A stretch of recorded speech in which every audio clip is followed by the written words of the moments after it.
Sejam todos bem-vindos ao Centro Espírita Casa do Caminho, Santana. Antes de iniciar, vamos falar um pouquinho da nossa casa. A casa mantém palestra todos os dias, menos às sextas-feiras, sendo que nas sextas-feiras tem o grupo de apoio para dependentes químicos e familiares. Quem souber de alguém nesta situação, pode se dirigir à casa que vai ter uma ajuda muito boa.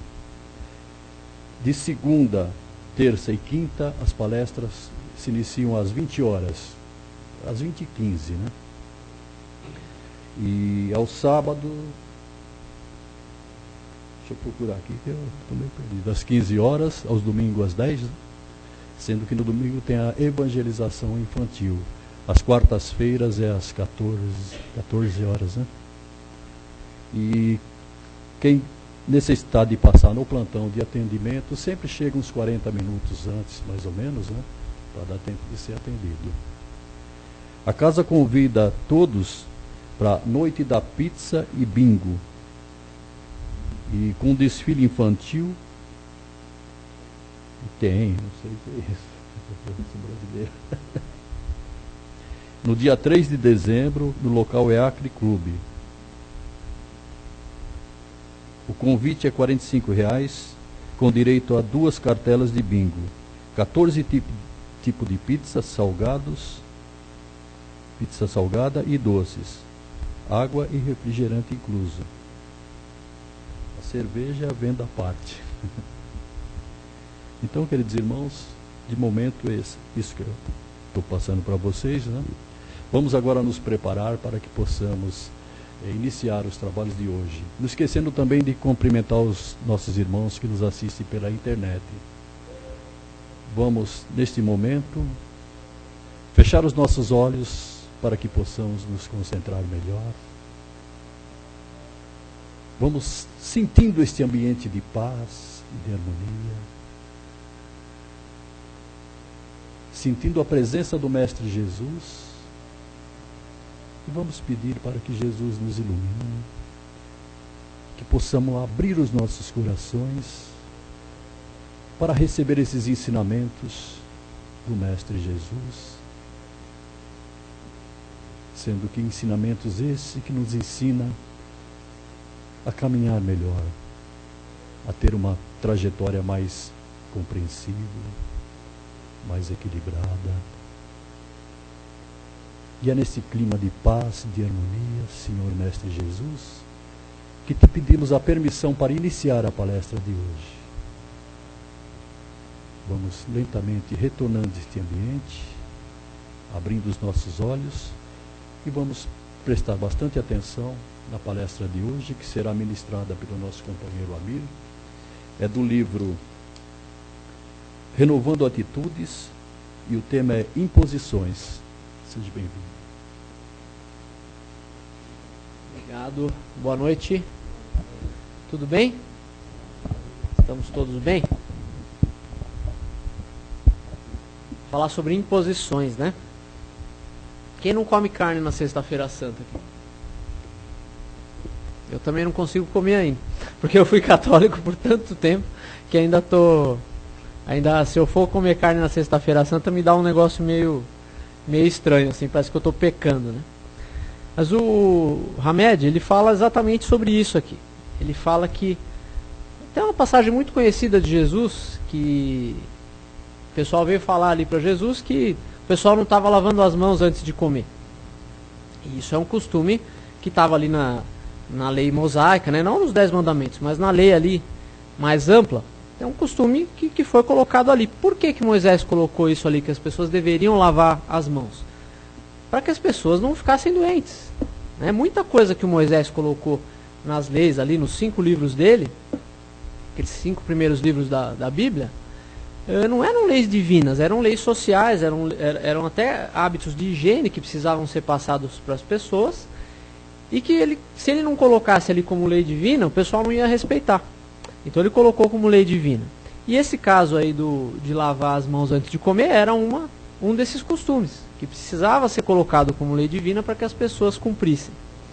E aí Jesus, na sua sabedoria, ele disse, olha, o problema não é o que entra na boca, mas é o que sai.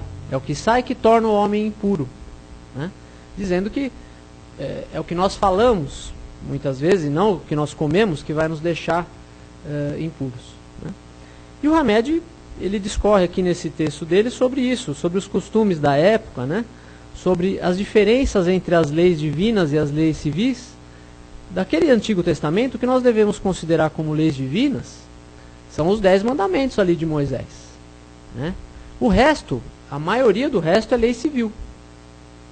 Eram leis de convivência. Você imagina aquelas pessoas rudes, aquelas pessoas de pouca cultura ainda, que tinham ficado prisioneiros muito tempo como escravos ali no Egito. Os hábitos desse pessoal eram muito difíceis, muito problemáticos. Então Moisés, que era uma pessoa bem mais iluminada ali do que a média, ele precisava passar coisas boas para as pessoas, ainda que fosse disfarçado de lei divina, vamos dizer assim, né? Mas que não eram emanadas de Deus, mas leis sociais.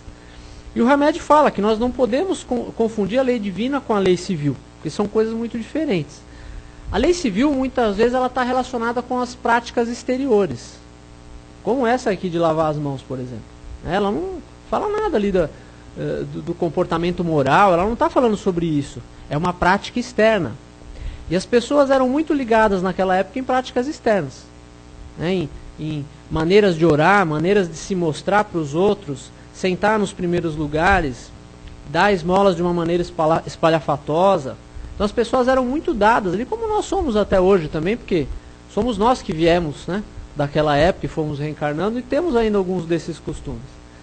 E o pessoal dava muito valor para essa coisa da aparência exterior, né? Mas o Cristo disse, o reino de Deus não vem com aparência exterior. O Cristo nos convida à renovação íntima. Ele falou, o reino de Deus está dentro de vós. Olha essas duas coisas que ele falou. Se o reino de Deus está dentro de nós e o reino de Deus não vem com aparência exterior, nós devemos dar a devida importância para essas práticas exteriores, mas não achar que são elas que vão nos salvar. Não é o fato de vir num centro espírita, não é o fato de se intitular com alguma religião, não é o fato de trabalhar no centro espírita que vai nos salvar. Porque isso são práticas exteriores. O que vai nos salvar realmente é a nossa renovação íntima, que pode decorrer de tudo isso que nós falamos. Tudo isso que nós falamos vai concorrer para a nossa renovação íntima. E é isso que vai nos melhorar e vai nos salvar no sentido de permitir que nós gozemos aí no plano espiritual de uma condição melhor. Mas não naquela coisa de céu, inferno, né? Isso são figuras do Antigo Testamento. E aí o Hamed, ele comenta das normas e regras dadas pelos antigos profetas, e ele fala que Jesus era contrário à superstição e à hipocrisia dos que honravam a Deus com os lábios, mas não com o coração. Falavam, faziam preces maravilhosas, faziam preleções como essa, de uma maneira muito efusiva, de uma maneira muito emocionada, mas o coração muito longe daquilo. O Cristo sempre lutou contra tudo isso, né? E a moral a que o Cristo se reportava não era essa moral de aparência exterior, e sim a moral íntima de todos nós, né? Vamos falar um pouquinho então de lei, né, da lei de Deus e da lei civil. O Kardec perguntou, quando ele estava fazendo o Livro dos Espíritos, ele perguntou lá para a equipe do Espírito da Verdade onde é que estava escrita a lei de Deus. Eles responderam, na consciência do homem. Se está na consciência do homem, nós não temos como alegar ignorância, né? Nós até temos como alegar ignorância de alguma coisa do Código Civil. Ah, não sabia, tal. Podemos até alegar, não vai ser muito bem aceito pelo juiz, mas nós podemos alegar. Se a lei de Deus está na nossa consciência, nós não temos como não saber. Falar, mas eu não sabia, não sabia que eu estava errando. No fundo, a gente sempre sabe quando está errando. No fundo, a gente tem aquele pensamento de que aquilo não foi uma coisa boa, que gera uma culpa, um remorso. Muitas vezes gera uma autopunição na gente. Nós começamos a nos sentir culpados e nos sabotar, nos punir. Então, no fundo, nós sempre sabemos quando estamos errando. Se nós realmente não soubermos, a nossa consciência ainda não estiver desenvolvida no sentido de nós sabermos o que está errado, aí nós não vamos ser tão culpados assim. A responsabilidade sempre é proporcional ao grau de consciência. A sabedoria divina sempre leva tudo isso em consideração. Essa lei toda, que está inscrita na nossa consciência, ela obedece a uma espécie de constituição. A lei comum não pode contrariar a Constituição, né? E essas leis todas, elas estão submetidas a uma Constituição, que foi dada pelo Cristo e que só tem 2 artigos. Olha só os 2 artigos. Amar a Deus sobre todas as coisas e ao próximo como a ti mesmo. Se alguma coisa se pretende ser lei divina, ela nunca vai poder contrariar esses 2 artigos. Se é alguma coisa que não tem a relação a amar a Deus e amar ao próximo, ela não pode ser classificada como lei divina. E sim como um costume social, como uma lei social. A lei divina sempre vai obedecer essa espécie de constituição, que foi dada pelo Cristo no que nós chamamos da segunda revelação, que foi o Evangelho. A lei de Deus, ela foi derramada sobre a humanidade, isso está lá no Evangelho segundo o Espiritismo, quem quiser ler isso com mais detalhes, em 3 revelações até hoje. A primeira foi a revelação de Moisés, os 10 mandamentos. A segunda foi trazida pelo Cristo, que é o Evangelho, que brilha no centro das outras 2. E a terceira foi o Consolador prometido, né? Todos os ensinamentos que vieram para nós da espiritualidade. Então nós temos essas 3 revelações. Olha só a primeira. Ela foi uma revelação que foi dada a um povo, o povo judeu, num determinado lugar, ali também, por um mensageiro, que foi Moisés. Ou seja, uma concepção ainda bastante fechada, né, de um Deus vingativo, de um Deus ainda muito restrito, muito parecido com as nossas concepções humanas. A segunda revelação foi dada também por um mensageiro, que foi o Cristo. Também num determinado lugar ali. Mas ela não se destina a um povo, ela se destina a toda a humanidade. O Evangelho não estava restrito ao povo judeu. Ele é uma mensagem, tanto que eles não aceitam até hoje. Ele é dirigido à humanidade toda. A terceira revelação, que é o Espiritismo, ela não estava dada por um mensageiro, mas por uma multiplicidade de mensageiros. Que as mensagens que compõem a codificação foram dadas por todos os lugares do mundo. Não em um determinado lugar, mas em vários lugares. E destina-se a toda a humanidade. Percebem como, através das suas revelações, Deus foi se abrindo, se revelando um pouco mais de cada vez à humanidade? Por quê? Porque nós fomos tendo condição de melhor compreendê-lo. A cada uma dessas revelações, ele se revelou quanto era possível que nós compreendêssemos. No primeiro momento, nós poderíamos dizer que nós estávamos na infância. A infância espiritual da humanidade foi que recebeu as leis de Moisés. Já no Evangelho, podemos dizer que nós estávamos na adolescência, rebeldes ali, e nós mostramos a nossa rebeldia fazendo o que nós fizemos com Cristo. Mostramos ali uma rebeldia de adolescente. Já a doutrina espírita, ela chega na humanidade numa fase que nós já estamos nos aproximando da fase adulta. E que nessa fase adulta nós podemos começar a entender os grandes e pequenos porquês das coisas, como os pais fazem com os filhos. Muita coisa que o filho faz que o pai ensina para o filho quando ele é criança, ele ensina que ele não deve colocar o dedo na tomada. Mas ele ainda não pode explicar por quê. Porque o bebê não vai entender o que é um choque. Quando ele crescer, ele vai poder entender. Então, muitas coisas que nos foram proibidas ou que nos foram ordenadas no começo, nós só podemos compreender os porquês agora, com a doutrina espírita. Não foi isso que o Cristo disse? Que eu rogarei ao Pai que lhes envie um Consolador, e ele vos explicará todas as coisas. Não mais falará por parábolas, como eu falei para vocês, mas ele explicará todas as coisas e ficará convosco eternamente. Para que ele possa ficar conosco eternamente, ele realmente não pode ser dado por um mensageiro, mas por toda essa multiplicidade de mensageiros por onde a doutrina espírita chega. Ficou clara essa correlação? É importante nós entendermos isso para saber onde nós estamos pisando. Quando nós nos tornamos espíritas e começamos a aceitar como verdades algumas coisas que o espiritismo nos traz. Se nós não compreendemos esse processo de revelação, nós estamos simplesmente aceitando coisas prontas que vieram para nós. Agora, se nós nos colocamos na posição de analisar e compreender tudo isso, nós nos tornamos espíritas conscientes. Nos tornamos espíritas conscientes a ponto de saber o que é certo, o que é errado, o que é verdadeiro e o que não é. De não aceitar imposições mentirosas. Porque tudo que vem do mundo espiritual, por exemplo, precisa ser filtrado. Porque ela vem com a imperfeição do espírito que está passando a mensagem. E os espíritos que muitas vezes nos acompanham nos nossos trabalhos, eles são mais elevados do que nós, mas não são perfeitos. A mensagem que eu estou tentando passar para vocês aqui agora, eu estou passando a minha imperfeição junto. Eu peguei um ensinamento que é perfeito, que é da doutrina espírita, da lei divina, e estou tentando passar para vocês junto com a minha imperfeição. Então vocês estão recebendo a minha imperfeição junto. Se vocês tiverem conhecimento doutrinário, tiverem esse bom senso do distinguir, que é o que o Kardec sempre pregou, vocês vão saber separar quando eu estou falando besteira e quando eu não estou. Eu posso falar uma besteira aqui. Não é porque a casa me convidou para fazer a palestra que eu estou isento de falar alguma besteira para vocês. E isso qualquer palestrante que vier aqui. Né? Que nenhum de nós pense o contrário, porque se nós pensarmos o contrário disso, nós estamos contrariando o Kardec. O Kardec foi o primeiro a dizer que tudo precisava ser analisado, tudo precisava ser bem filtrado. Essa lei de Deus que nos é passada, ela nos é ensinada pelos nossos pais, no começo, que são as pessoas encarregadas na Terra de nos ensinar a submissão.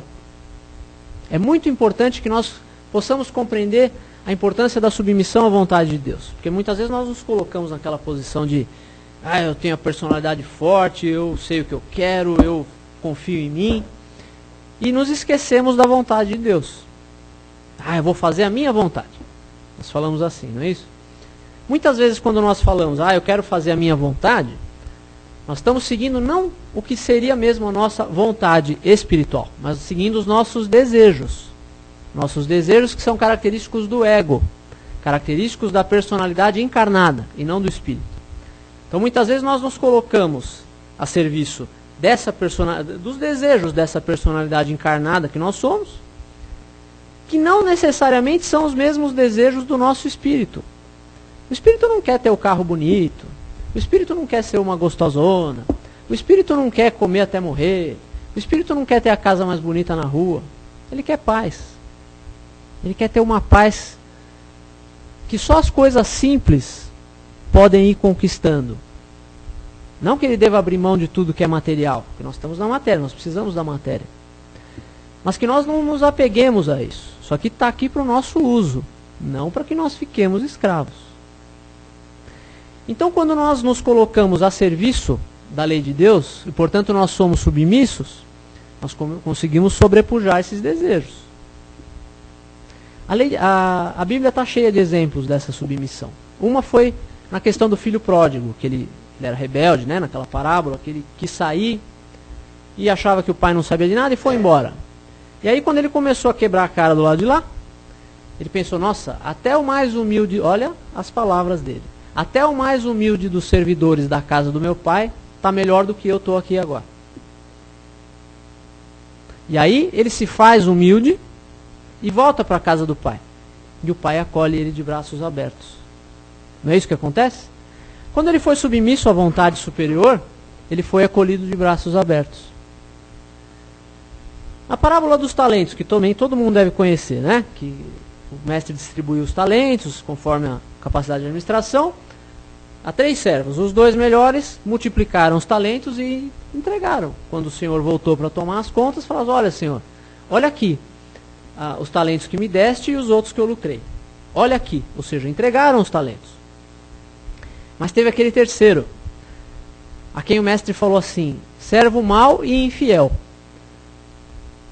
Aí esse servo ele não entrega o talento. O senhor vira para os outros servidores e fala assim, tirai dele o talento e dai ao que tem 10. Não é isso que ele fala? Se ele fala tirai dele o talento é porque ele não entregou voluntariamente o talento. Ele se apossou de uma coisa que estava lá para o seu uso. Ele se apegou àquilo. Portanto, ele foi insubmisso. Quando ele foi insubmisso, o que foi falado para ele? Tirai dele o talento e tal, tal, tal. Aí falou assim, atai-o de pés e mãos e lançai-o às trevas exteriores, onde haverá choro e ranger de dentes. Ou seja, ele precisaria passar por um grau de conscientização. Não é inferno, viu pessoal? É só um grau de conscientização. Como é o nosso umbral aqui, que nós tanto falamos. Não é um inferno, não. É um tanque de conscientização onde nós passamos algum tempo lá para criar consciência, muitas vezes, do que nós fizemos. Estão percebendo a importância da submissão? Quando nós nos colocamos, dizemos que estamos a serviço de nós mesmos, nós estamos sendo insubmissos a Deus. E na verdade não estamos servindo a nós mesmos, estamos servindo ao mundo. Estamos seguindo os desejos do mundo. E a Bíblia fala, não podeis servir a dois senhores. Ou você serve a Deus, ou você serve a Mamon. Mamon simbolizando ali as riquezas materiais, as coisas do mundo. Se nós servimos as coisas do mundo, quando nós passamos para o lado de lá, nós continuamos apegados às coisas do mundo. E é uma situação muito triste que nós que estamos acostumados a trabalhar em sessões de desobsessão. É muito triste a condição do espírito que passa para o lado de lá apegado às coisas da matéria. Porque ele sente tudo que é característico da matéria ainda e não tem como melhorar muito as suas dores. Ele sente frio, ele sente fome, ele sente sede, ele sente a dor. Né? Ele não tem mais aquela doença e está sentindo a dor da doença. A doença ficou no corpo, ele ainda está com a doença, sentindo aquelas coisas. Então essa é a razão pela qual nós não podemos nos apegar a tudo isso.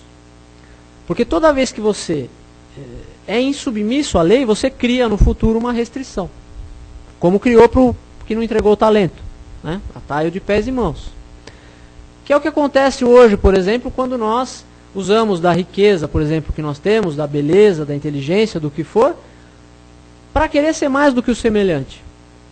Isso quer dizer que nós usamos mal o nosso livre-arbítrio. Se nós usamos mal o nosso livre-arbítrio, nós vamos ter que ficar sem essa beleza na próxima encarnação, sem essa riqueza, sem essa inteligência, muitas vezes.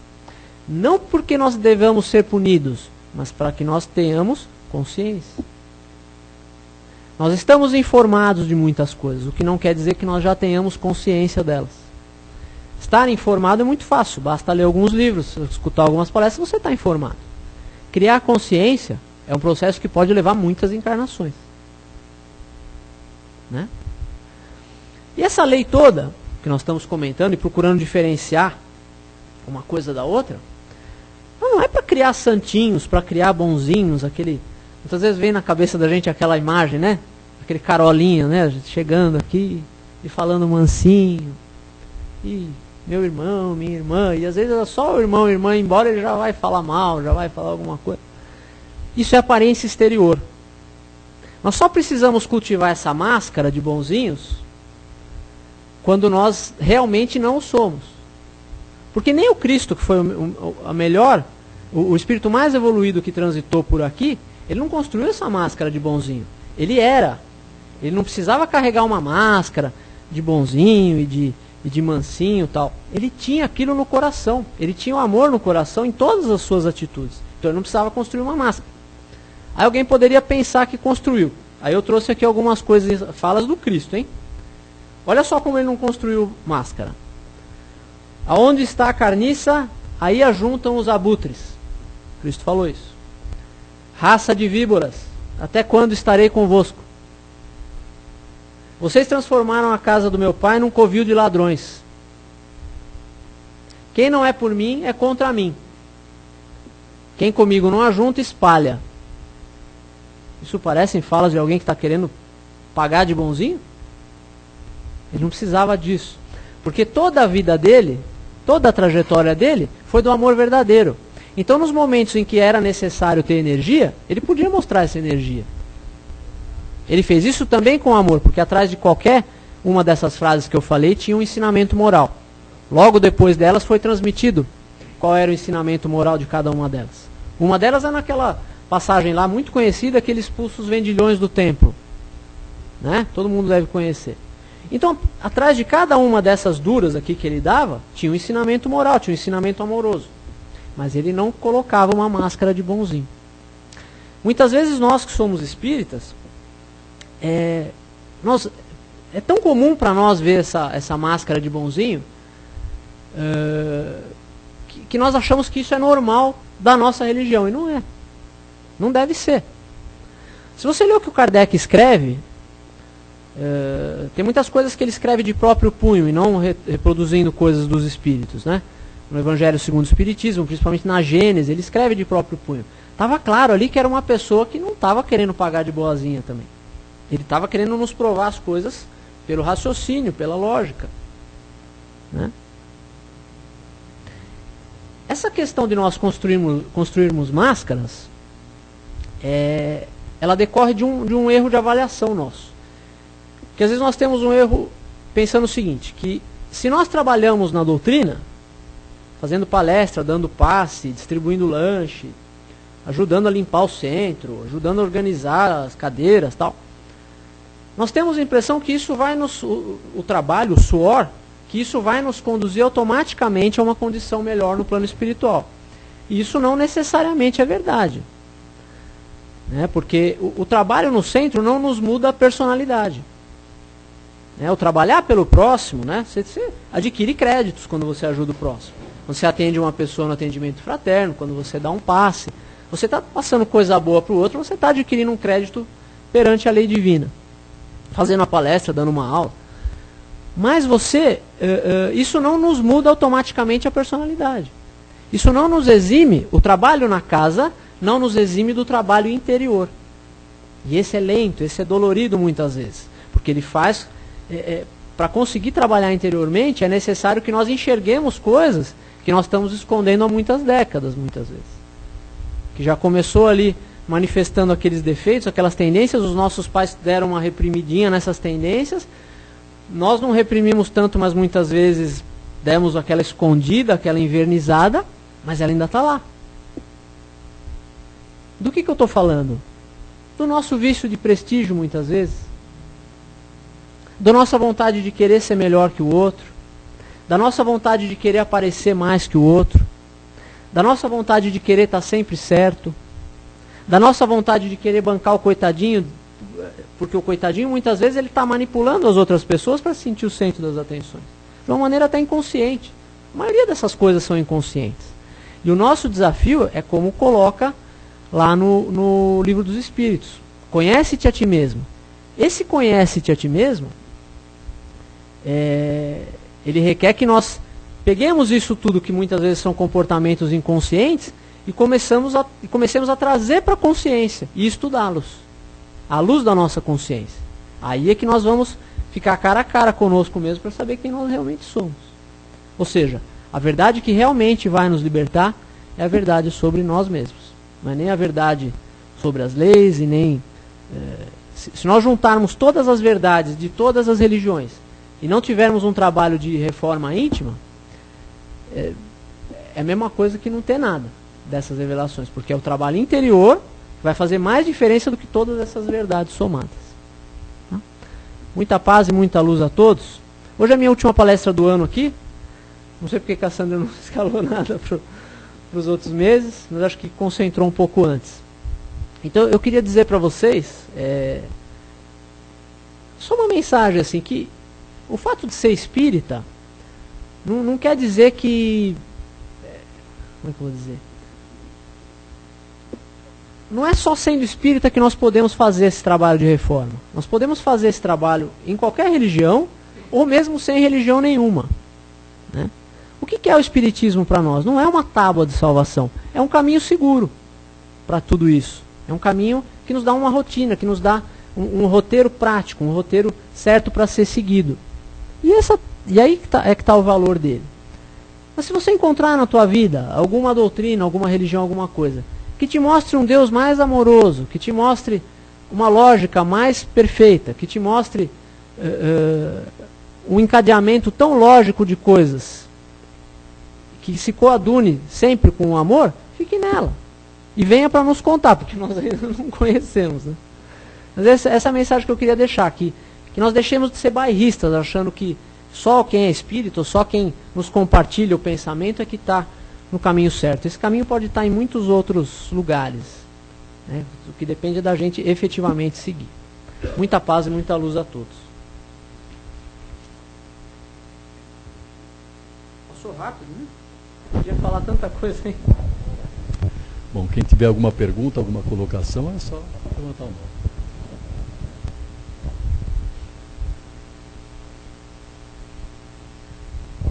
É mais um aspecto curioso, para eu ter um pouco mais definido na minha mente. Quando a gente faz a escola mediúnica, a gente aprende que o kardecismo, a doutrina espírita, não é uma religião. Ela é uma ciência fundada na fé e na razão. E ao longo do tempo a gente vai confundindo um pouco, a gente traz até mesmo para a gente como uma religião. Em que aspecto a gente pode definir exatamente onde começa a ciência, termina a ciência, e aonde se inclui a religião na visão kardecista?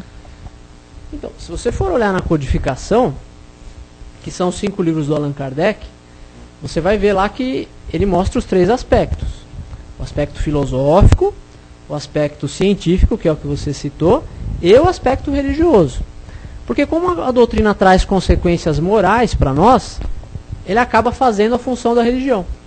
Né? Porque a religião tem justamente essa finalidade, de nos colocar condutas morais seguras. Né? Um roteiro moral seguro para ser seguido.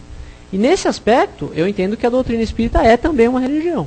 Além da filosofia, além da ciência. Ela tem esses 3 aspectos. Se você tirar um desses 3, ela fica incompleta. Vou te mostrar uma coisa. Você já deve ter conhecido algum espírita que a gente chama de professor de Deus, né?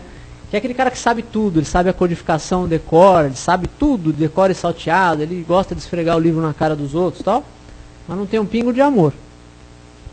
Esse só se prendeu à filosofia.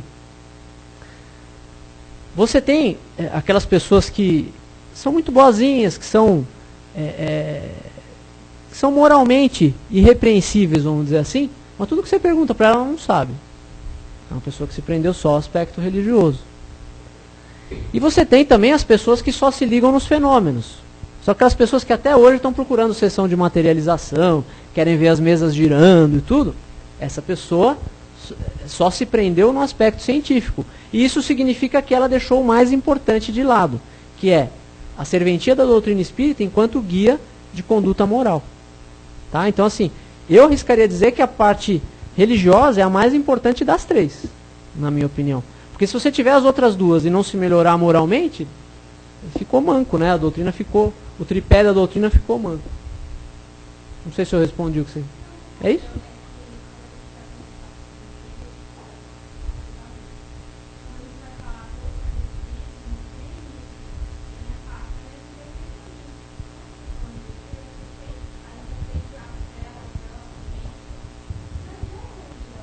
Sim. Eu diria que os 3 aspectos estão fundidos.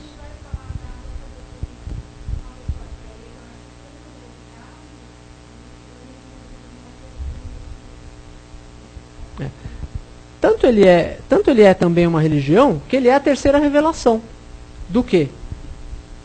Em sequência das outras 2, que compõem o quê? A religião cristã. Que a religião cristã aceita, né, o Antigo Testamento na sua maioria. Essas 2 revelações formaram a religião cristã. E o Espiritismo também é cristão, né, porque os ensinamentos dele se baseiam no Cristo.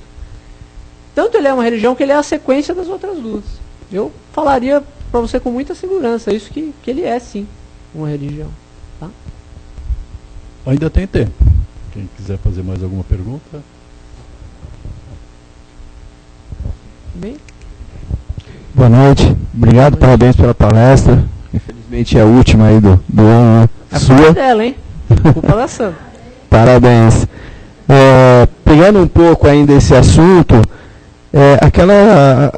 já ouvi umas frases assim, tipo o espiritismo cristão, né?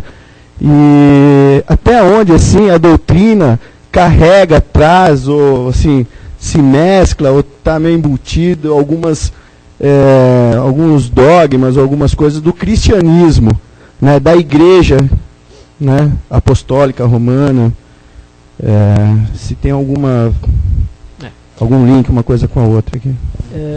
Se nós pensarmos na reencarnação, nós vamos, de uma maneira filosófica, nós vamos poder ter uma ideia de quantas encarnações tivemos nos últimos 2000 anos. Nesses 2000 anos, a chance de nós termos pelo menos uma meia dúzia de encarnações como católicos é muito grande. Então esses dogmas, eles estão arraigados. Eu não disse no começo que eu não consigo comer carne até hoje, na Sexta-feira Santa. E eu sou espírita há muito tempo. Então esses dogmas, eles ainda estão muito arraigados em nós. Né? Não é de um dia para o outro que nós vamos conseguir tirá-los da frente. O importante é que eles não nos atrapalhem. Agora, essas terminologias que o pessoal coloca no espiritismo, o espiritismo cristão, obrigado. Aqui. Espiritismo cristão, espiritismo de mesa branca, não é? Vocês já ouviram falar assim? Ó, mesa branca aqui. o espiritismo de mesa branca, espiritismo cristão, espiritismo kardecista, alto-espiritismo, baixo-espiritismo. Tem gente que fala que a Umbanda, por exemplo, é baixo-espiritismo. Não existe isso. Umbanda é Umbanda, espiritismo é espiritismo. O que elas têm como o uso da mediunidade de maneiras diferentes e algumas dos seus pressupostos. Mas todos esses nomes que nós colocamos no espiritismo, nós temos que ter em mente que o espiritismo passou por muita coisa para chegar aqui. O espiritismo foi perseguido. Hoje nós podemos dizer na televisão, em qualquer lugar, que nós somos espíritas. Há 50 anos não era bem assim. A Federação Espírita chegou a ser fechada uma época, em razão dessa perseguição. Acho que ficou muito pouco tempo, mas eu já ouvi uma história assim. Então, assim, nós tínhamos muita perseguição em relação a isso. Para isso, foram criados alguns nomes, algumas coisas, para diferenciar de outras coisas que eram consideradas ainda piores naquela época. Porque se o espiritismo já foi considerado por alguns como doutrina do demônio, se ele fosse confundido com outras práticas que eram mais recentes ainda e que não tinham um corpo de doutrina tão bem formado, era mais arriscado ainda.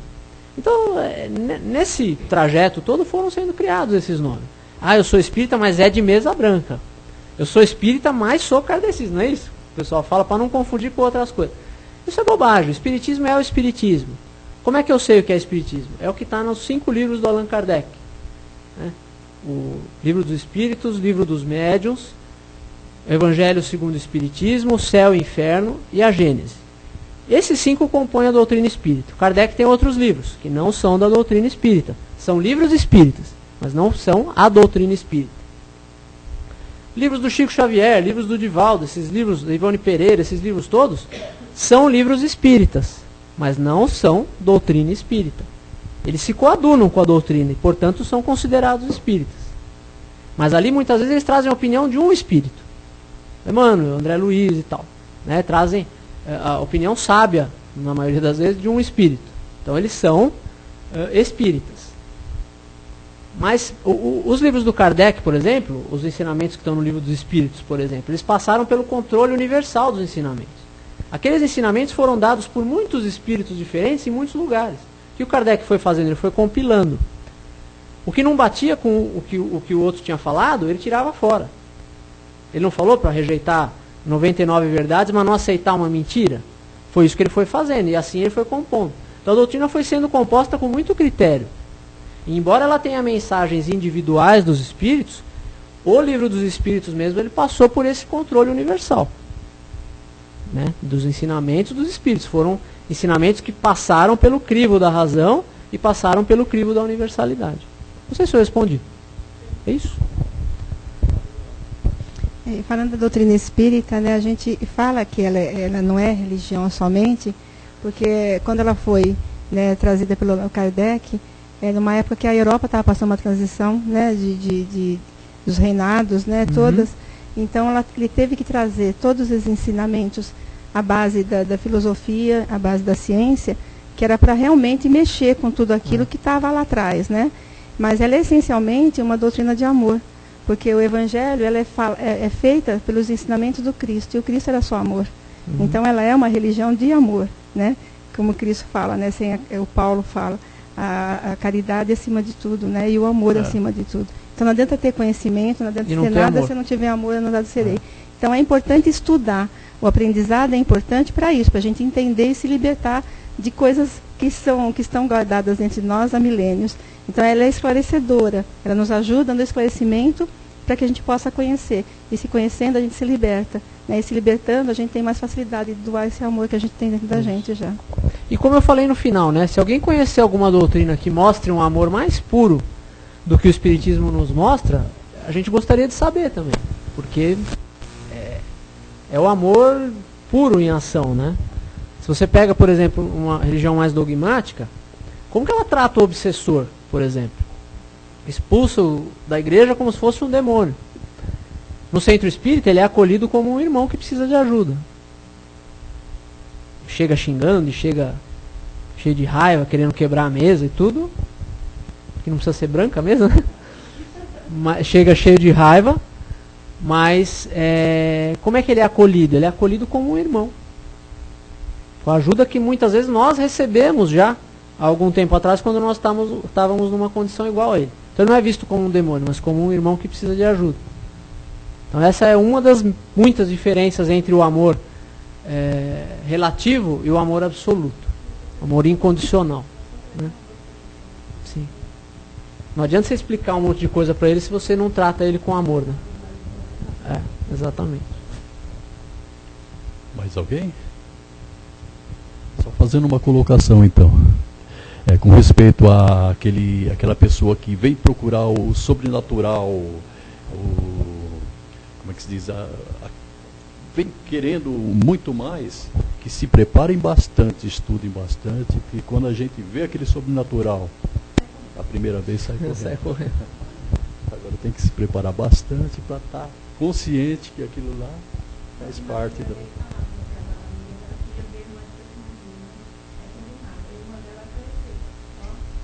Deu no pé.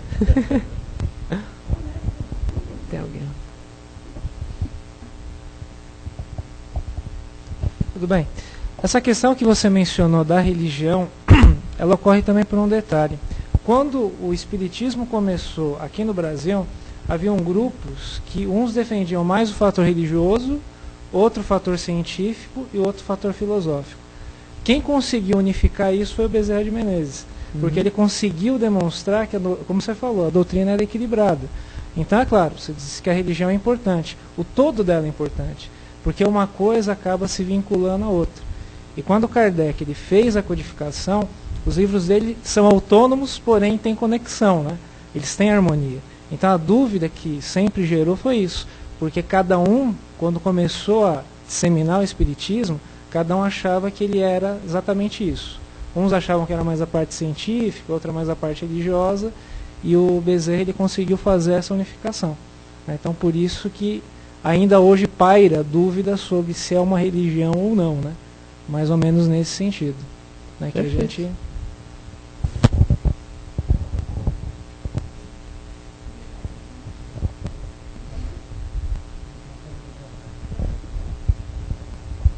É isso? Bom, queridos irmãos, o Amir fica mais um pouco aqui.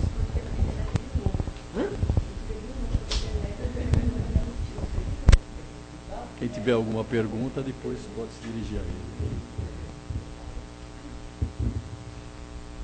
Vamos agora nos recolhendo, fechando os nossos olhos, para que possamos nos concentrar melhor. E após tanto recebermos, após nos fortalecermos pelo plano espiritual, vamos dividir todo esse amor, esse carinho com os nossos irmãos que precisam de ajuda neste momento, seja qual ajuda for. Vamos sentindo a presença do Mestre Jesus no meio de nós,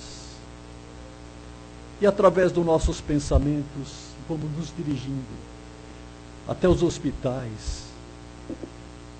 Quantos irmãos no leito de dor, pedindo ajuda. E neste momento vamos estar lá, junto com esse irmão, para que possamos amparar, vibrar paz, equilíbrio, saúde. E se for um merecimento, que esses irmãos possam ser curados fisicamente e espiritualmente. Vibremos por todos esses irmãos.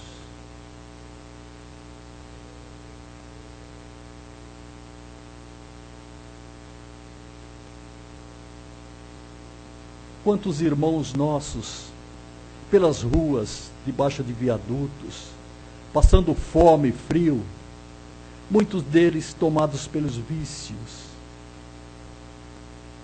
Vamos nos dirigir até esse irmão também e levar para ele o conforto, a paz, a esperança de dias melhores.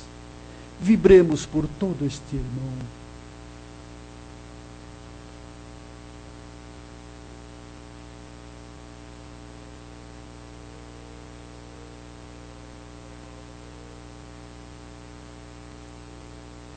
Vamos, nesse momento, lembrar de um parente, de um amigo que esteja passando por problemas, por necessidade.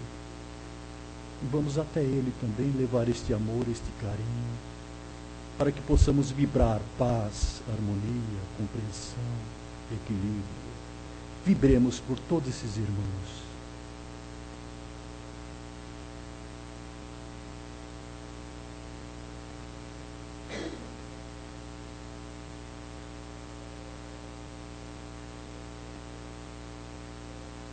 Vamos neste momento vibrar por todos os lares, inclusive o nosso.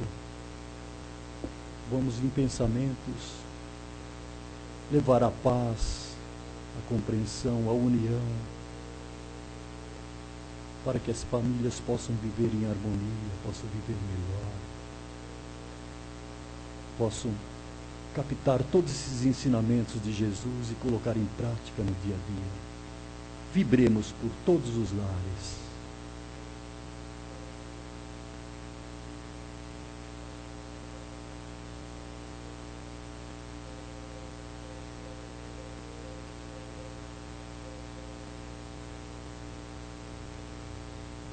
Neste momento, vamos agradecer ao Mestre Jesus por esta oportunidade e pedir para que nos ilumine, que possamos ter uma semana de paz, de harmonia, e possamos neste momento voltar para os nossos lares com segurança. E assim, Jesus, te pedimos a permissão para encerrar esta parte dos trabalhos. Que assim seja, graças a Deus. Vamos retornando a este ambiente e continuar nessa paz, nessa harmonia, e nos preparar para que possamos receber os passes. Uma boa noite a todos.